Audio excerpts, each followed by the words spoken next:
সুপ্রিয় দর্শক, আপনাদের ভালোবাসায় আসলাম এক অসহায় মেয়ের কাছে। আমরা শুনবো তার জীবন কাহিনী। আসসালামু আলাইকুম। ওয়ালাইকুম আসসালাম। ছোট্ট আপু, কেমন আছো? বয়সটা একটু জোরে দিও, আমাদের দর্শক বন্ধু শুনতে পায় না, তো এই জন্য একটু বয়সটা জোরে দিও। তো যাই হোক, তোমার নামটা আরেকবার জানতে পারি? আমার নাম মাহি। মাহি। তোমার দেশে বাড়ি? চট্টগ্রাম। চট্টগ্রাম। এর আগেও তো তোমার ভিডিও করা হয়েছে না? তোমার আব্বা অসুস্থ ছিল, অসুস্থ কি একটু ভালো হয়েছে? অসুস্থ একটু ভালো হয়েছে, কিন্তু আগে তো রেগুলার দোকানে যাইতো, কিন্তু এখন রেগুলার দোকানে যাইতে পারে না, বাট সপ্তাহের মধ্যে 3 দিন যাইতে পারে। ও, আর রেগুলার যেতে পারে না, এত অসুস্থ? জি। তাহলে তো খুব খারাপ, বাজে অবস্থা না? হ্যাঁ। এখন তুমি কি চিন্তা চিন্তা ভাবনা করতেছো? কোনো দর্শক বন্ধুদের কাছে কি তুমি সহযোগিতা চাও, না বিয়ের সাথে বসতে চাও, কোনটা? সহযোগিতা মানুষ করবে ততক্ষণ যতক্ষণ নিজের স্বার্থ না শেষ হবে। নিজের স্বার্থ শেষ হয়ে গেলে না সহযোগিতা বন্ধ হয়ে যাবে। তো আমি ওরকম স্বার্থ চাই না। আমি চাই একজন ভালো মনের মানুষ যে সারা জীবন আমার এই স্বার্থ ছাড়াই আমার পাশে থাকবে। আচ্ছা, যাই হোক, তোমার বাবা যে অসুস্থ, এখন তোমাকে বিয়ে করলে কি তোমার আব্বার দায়িত্ব নিতে হবে তাকে চিকিৎসার জন্য? আমাকে বিয়ে করলে আমার আব্বুর চিকিৎসার দায়িত্ব সে যদি নিতে চায় নিজে থেকে তাহলে নিতে পারে, কিন্তু জোড়া মানে কোনো জোর জবরদস্ত নাই, সে মন থেকে যদি মনে করে যে আমি কিছু দেই, কিছু হেল্প করি হ্যাঁ ওইটা পারবে। ভালোবাসার ক্ষেত্রে, এটা পারবে, কিন্তু জোর জবরদস্ত নাই বা তার উপর কোনো অধিকার নেই নাকি? জি। সে তার মন খুশিভাবে সে দায়িত্ব পালন করে বা সে নেয়, তাহলে কোনো আপত্তি নেই, এই তো।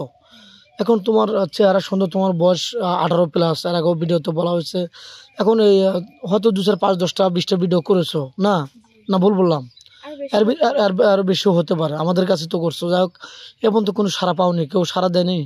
না, সারা পাইছি, কিন্তু যে ওরকম বলছে যে বিয়ে করবো, ফোন কিনে দিব, কিন্তু এর পরে আসলে 2-3 দিন গেলে ব্লক দিয়ে দেয়, আর কথা মানে যোগাযোগ করে না, ফোন কিনে দেয় না, বিয়ে করে না। ও, এগুলো শুধু ফান করে, জি, শুধু মানে ফোন করে। অসহায় মেয়েদের নিয়ে খেলে, তারা সিনেমিনি খেলে নাকি? জি।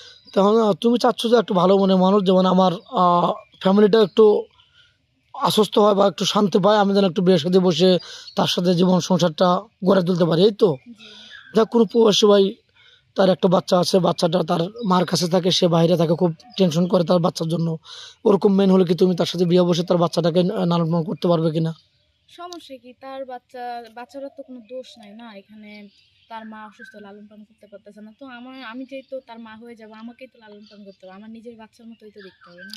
তা তো অবশ্যই, ওটা দেখলে তো আল্লাহ খুশি হবে, তার ফ্যামিলি সবাই তোমাকে ভালোবাসবে এবং খুশি হবে।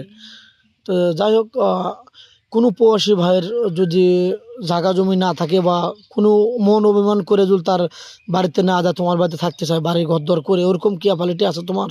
অ্যাপালিটি আছে, ওরকম ঘরও আছে আমাদের একটা, কিন্তু ঘরটা একটু কাজ আছে, 15-20 হাজার টাকার কাজ করতে হবে, আর বেশি হইতে পারে। ওই জন্য আব্বু সামর্থ্য না, আব্বু কাজ করতে পারতেছে না, ওই জন্য এখন আপাতত ভাড়া বাসায় থাকতেছি।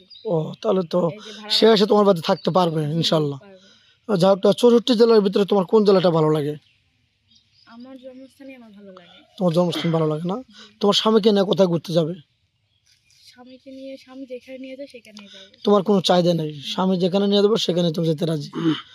যাই হোক, তুমি কে খেতে ভালোবাসো? আমি সব জিনিস খাইতেই ভালোবাসি। গরিব মানুষ যেহেতু সবকিছু মানায় নিতে